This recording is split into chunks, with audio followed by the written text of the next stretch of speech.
Alright, here it is. The very first trailer for what is probably going to be the highest grossing movie of 2024, at least in the animation sphere, as much as they don't want to call it animation, is upon us. This is the Mufasa trailer. And before we start, can I just say the marketing already is going a little bit weird on this. They made an announcement yesterday that this trailer was going to drop today, and I've been, waiting with bated breath. But I've gotten used to when trailers release. I've been, having an alarm for every single hour while I refresh the Walt Disney YouTube channel.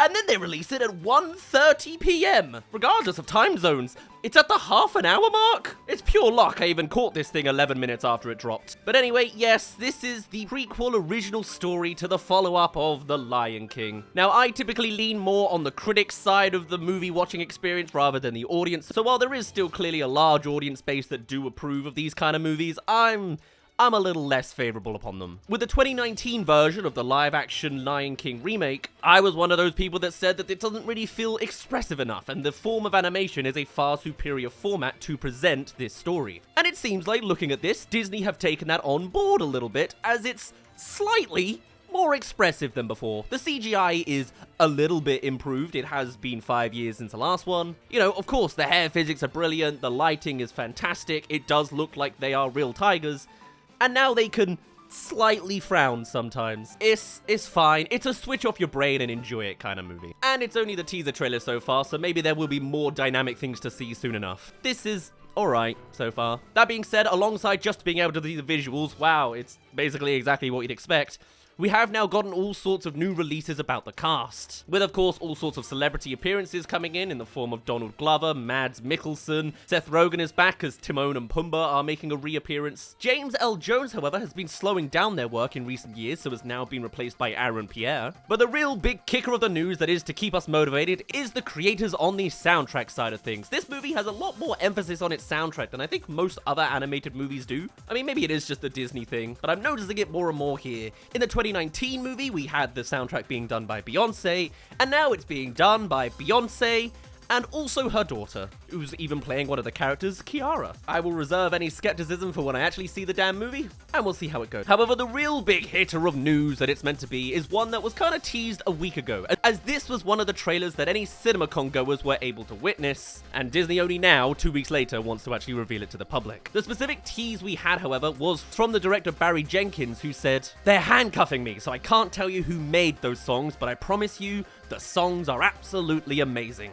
The person actually behind the songs of the new second Lion King live-action adaptation animation remake is in fact Lin-Manuel Miranda. Ironic, huh? He's not coming back for Moana 2, but he's here for Lion King -2. I guess he was too caught up in other Disney departments to go to the sequel. Or maybe he's got preferences and he knows which one will turn out better. The profits are practically guaranteed. Other quotes we do have from Barry Jenkins back in Las Vegas at CinemaCon is, "It's an expansive adventure. Audiences could expect so many things in this film. An epic story and a comedy with plenty of familiar faces.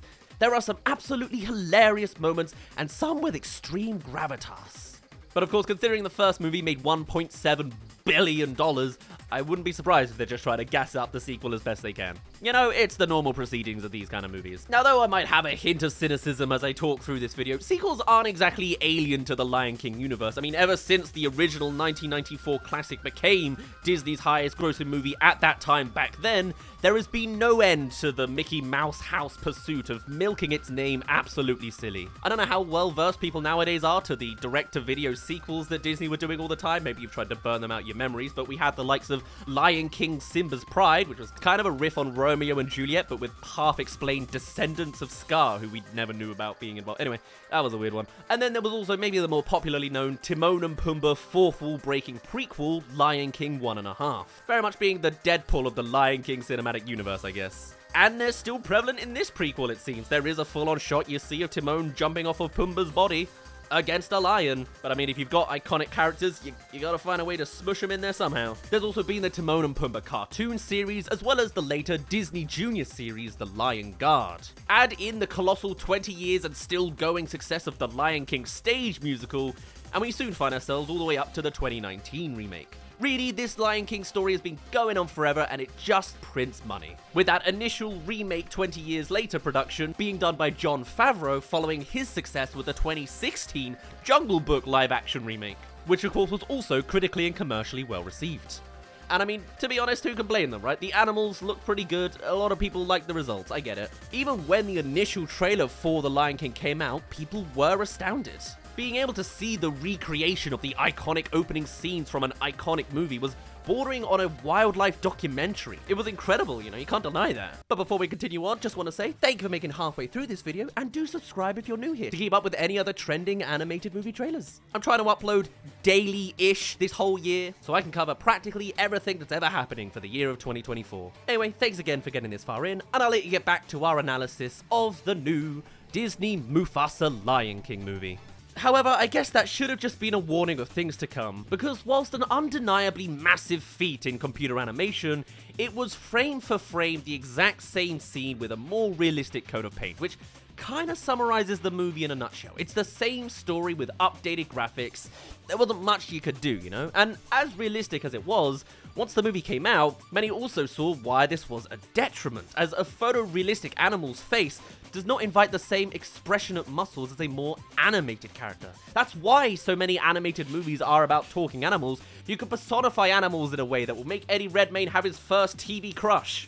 If you know, you know. And I reckon that's a lot less likely in photorealistic live action. But that was The Lion King 2019's issue. It was an animated movie that was trying to not look animated, while still having the animals talking. While still slightly more advanced, it kind of falls into a familiar uncanny valley issue that those talking animal movies in the noughties did, It looks a little weird. So we have a movie that didn't know what it was, both as a story and an animated movie, and yet it was a massive success. 25 years after the OG movie hit the very same milestone, Lion King 2019 took the crown for the highest grossing animated movie of all time, with that $1.7 billion. Although I am rounding up, it's 1.663. It may have tried to pretend it wasn't an animated movie, but it's highest grossing animated movie on the list. Now, money may mean sequel, but despite their successes, Disney have actually been kind of reluctant on remake sequels. Mufasa is actually the first time a beat-for-beat Disney remake has gotten its own separate sequel made.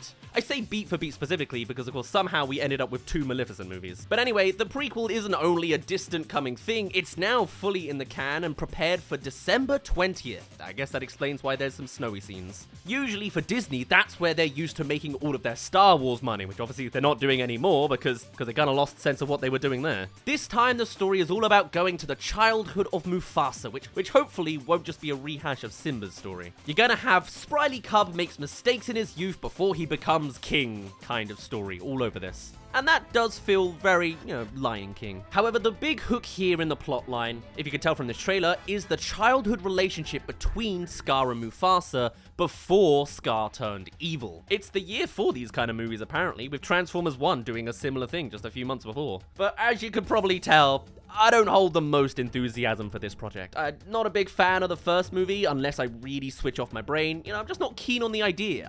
I think they only had dollar signs on the pitch document, and I'd much rather watch the more superior animated version.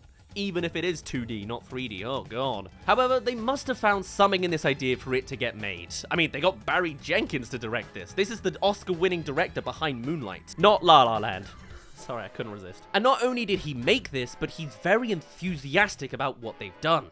I've said some of the other quotes he said earlier, but he also mentioned at CinemaCon a couple weeks ago that making Mufasa was one of the best decisions of his life. Which, I'm not gonna lie, immediately piques my interest about this otherwise meh idea, For a real artist to be this passionate makes me think this is potentially less likely to just be Disney remake schmuck. This guy has an Oscar at his house, and yet this is the best decision of his life? What happens in this movie? I mean, Jon Favreau's made some great movies, and the first movie still ended up how it did, Nonetheless, regardless of how it turns out, I do have some faith that Barry Jenkins has really thought about this project and not just done a cash grab. Considering this movie is obviously still to come out, I wouldn't exactly say that the era of live-action remakes from Disney is over, but they have had diminishing returns as of late, so maybe we're leaning more into an era of live-action remake sequels, new original stories in a more technologically advanced era of time. And with originality and high quality, maybe Disney can find its own new golden era, actually putting the art back into cinema. They clearly have the funds to hire incredible people, and so I guess in that way, a lot hangs on this movie, because if it does a really good original prequel story, I would be far more on board with seeing more things like that. An artistic style is an artistic style, and the only times I really have an issue with it is if it's replacing other superior forms of art styles. Give me a new story with this look, and I'm more than happy with it. Probably. I guess we shall just await the results. It's another movie coming out later this year. We're going to be really stacked for the Christmas season. But for now, I'm going to end it off there.